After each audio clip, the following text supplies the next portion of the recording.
James Carafano is joining me now, the Vice President for National Security and Foreign Policy at the Heritage Foundation. James, thanks for joining me and welcome back. Hey, it's good to be with you. So this week, Israel and the United Arab Emirates reached a historic peace deal. Can you talk a little bit about, what was reached in this deal and why it's so significant? Well, it's more than just a peace deal. We're essentially saying we're not going to war with each other. It's about normalization of relations, which means we're going to treat each other like normal countries. That means you can fly between them, they'll issue visas, you can do economic business.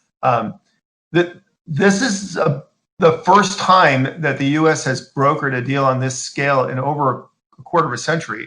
And it's probably not the last. We're probably going to see similar arrangements with Bahrain and Oman, and can other countries be far behind? So in many ways, it's really a game changer, because all the nations which have one kind of common concern, which is one, stemming the rise of transnational terrorism, but more importantly, stemming the negative influence of Iran in the region, it's going to allow them all to cooperate better together and to together be a better partner for the United States in regional security. So it's probably the most significant transformative moment we have seen in the Middle East since the 1970s.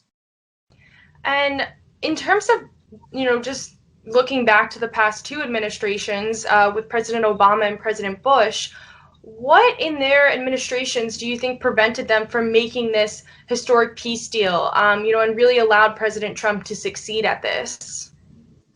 Well, regardless of what President Bush believed his foreign policy was going to be coming into office, 9/11 was really a defining moment, and there was really a press to defend the United States. And I think our notion was to jump into the Middle East essentially and solve all the problems. And quite honestly, that just didn't work. So the Obama administration's alternative to that was, let's just walk away from the problems of the Middle East. And of course, that was even worse, because it just created gaps and spaces for terrible things to happen. So if you think about it, this administration inherited a horrible situation.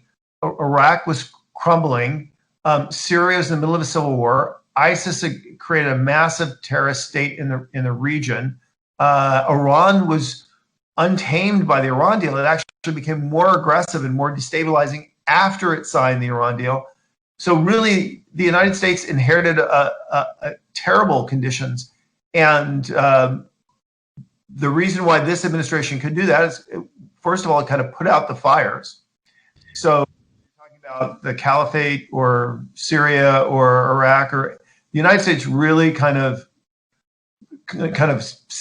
quieted things down, including pushing back on Iran, making them less of a regional threat. Then I think, very importantly, the United States decided that it had to remain engaged with the important countries in the region. There are a lot of people that would like to not have relations with Turkey because we don't like some of their human rights things, or Egypt or Israel. Or Saudi Arabia. The administration said, look, we should address human rights issues, but we also recognize that all of us have a common interest in dealing with Iran, so we have to maintain those relations.